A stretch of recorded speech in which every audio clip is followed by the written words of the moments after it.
स्वतः रत्नागिरीमधलं आहे, कोकणातलं आहे आणि गावाकडची फिलिंगच वेगळी असते. पण आपलं कोकण आहे. ज्या ओल्ड घरात राहिलो आहे तिथे पूर्ण जो एरिया होता आमचा, तिथे सगळे कलाकार होते आणि त्या एरियातून मी खूप काही शिकलो आहे. कारण त्या एरियाला मी कधीच विसरणार नाही.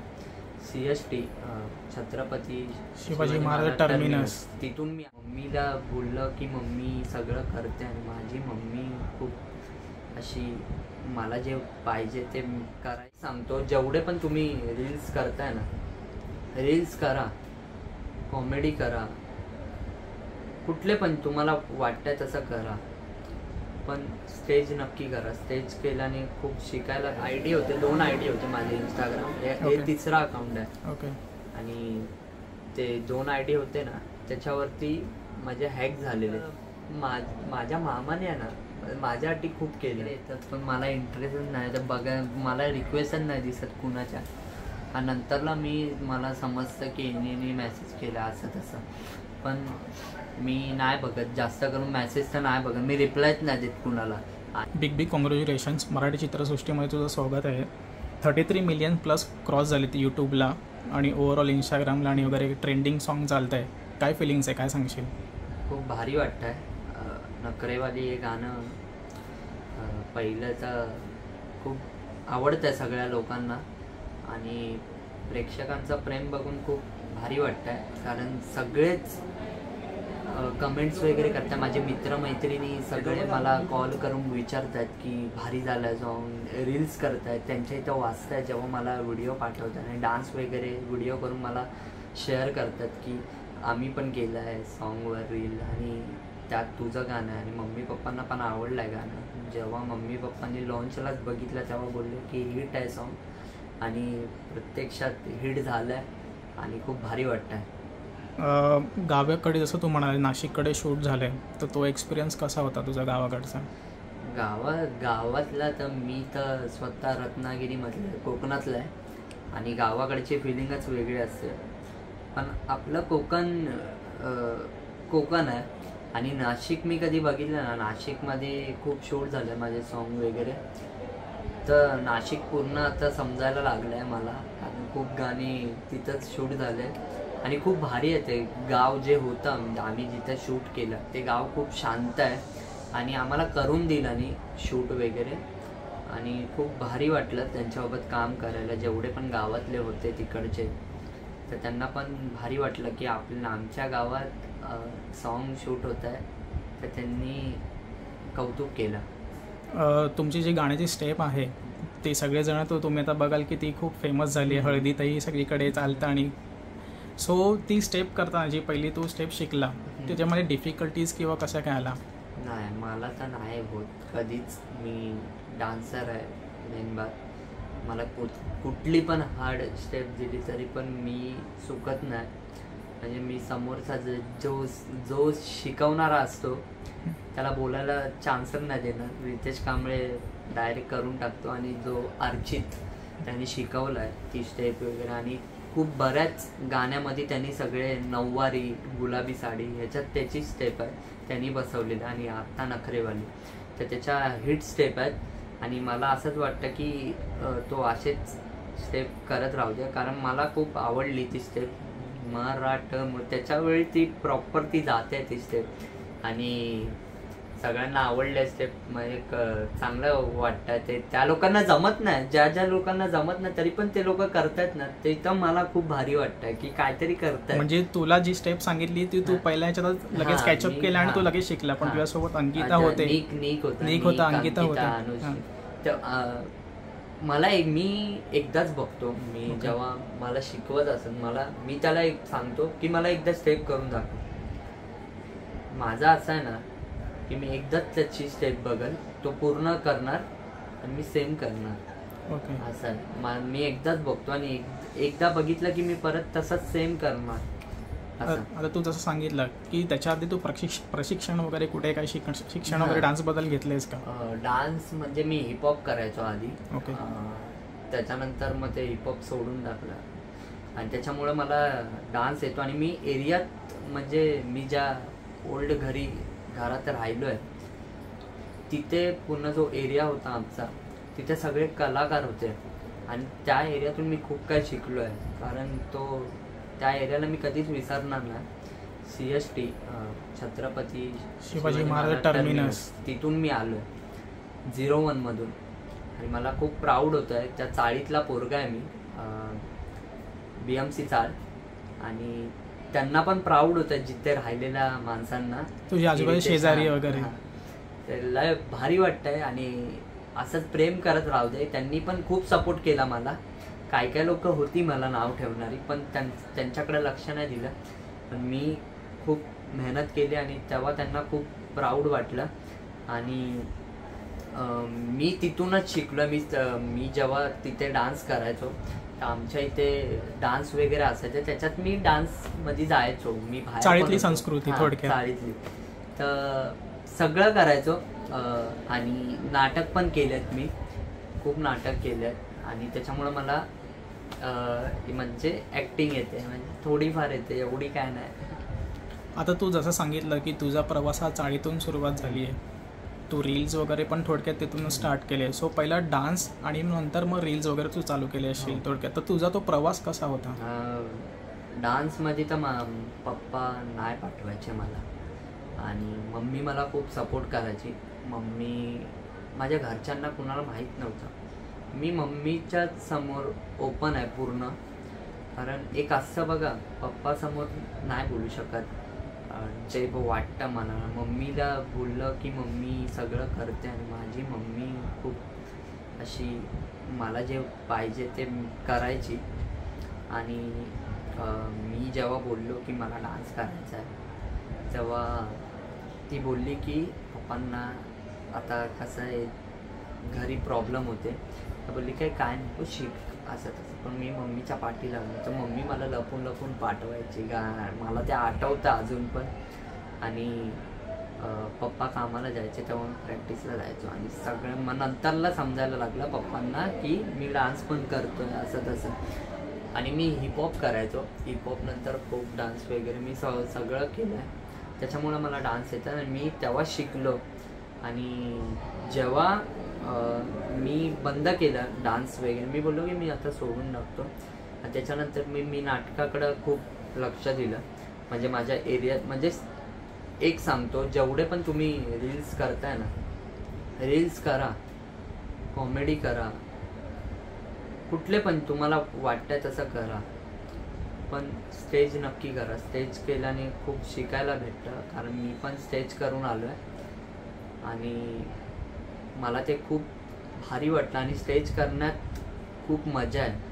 आधी वाटतं की नाही जमणार, पण व्हिडिओपेक्षा स्टेज करण्यात फुल फील आहे. आणि मी ते करून आलो आहे आणि खूप भारी वाटतं आहे. आणि मी त्याच्यानंतर मग मी स्टेज वगैरे केलं आणि नंतरला नाटक वगैरे झाल्याच्या नंतर मग मी लॉकडाऊन पडला आणि लॉकडाऊनमध्ये माझे सगळे नाटक वगैरे बंद झाले. आणि नंतरला मी व्हिडिओ करायला लागलो. म्युझिकल ॲप होता, म्युझिकलपासून व्हिडिओ. पण माझ्याकडे फोन नव्हता, मी लहान म्हणजे 13-14 सपोर्ट कोणी केलं? हां, त्याच्यावेळी सपोर्ट नाही. मी जे आहे ते सांगतो.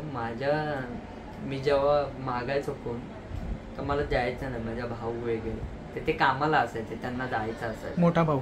हां, तर मी मागायचो पण मला द्यायचे नाही. कारण काय करतोय ते काय करायचं फोनमध्ये असं तसं. आणि तेव्हा त्या काळी मी रडायचो कारण फोन नव्हता. आणि माझी आवड होती व्हिडिओ वगैरे करायची. मला दाखवायचं होतं की मी हे पण करतो, मी काहीतरी करतोय, मी लोकांना हसवू शकतो. आणि त्यांना वाटायचं फालतूसाठी फोन घेतोय.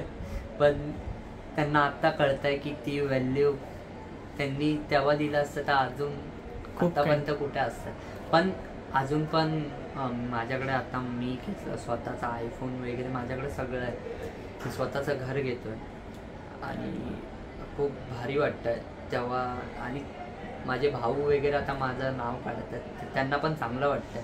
ठीक आहे, एका काळी म्हणजे ती एक बोलतात ना की स्ट्रगल असतो तो, की जोपर्यंत कोण आपल्याला नाही बोलतं, जर आपण त्याच्या पाठी जेव्हा लागतो ना, तोच खरा स्ट्रगल आहे. आणि मी अजून पण स्ट्रगल करत राहिलो आहे. कारण एखादा तुम्हाला जर कुठली गोष्ट नाही देत आहे, तर तुम्ही ते करता की नाही बाबा आता मला स्वतःचं करायचं, मला कुणाकडे आता मागायचं नाही, मला खरंच गरज नाही कुणाकडे जायची. आत्ताच्या काळी माझ्याकडं सगळं काय आहे. तू आता जसं मेन्शन केलंस, बोललास की आईने तुला खूप सपोर्ट केला, बाबा ऑफिसला जायचे, बाबांना तू जे काय करत होतास डान्सबद्दल वगैरे तर माहीत नव्हतं. हां, कधीतरी तर तुझ्या बाबांना कळलं असेल की बाबा आपला मुलगा हे माझ्या नकळत करतोय, तेव्हा बाबांची रिॲक्शन काय होती? मी जेव्हा टिकटॉकच्या वेळी मी मित्राच्या ह्याच्यावर व्हिडिओ करायचो आणि ते पप्पांना माहीत नव्हतं. आणि जेव्हा मी स्टार्ट केलं लॉकडाऊनमध्ये आणि त्यांना ते व्हिडिओ त्यांच्या मित्रांनी दाखवले की बघ तुझ्या पोराचे व्हिडिओ, आणि खूप भारी वाटलं त्यांना बघून की त्यांनाच स्वतःच हसले ते. तर घरी आले, मला विचारलं नाही काय करतो तुला फोनवर सगळं.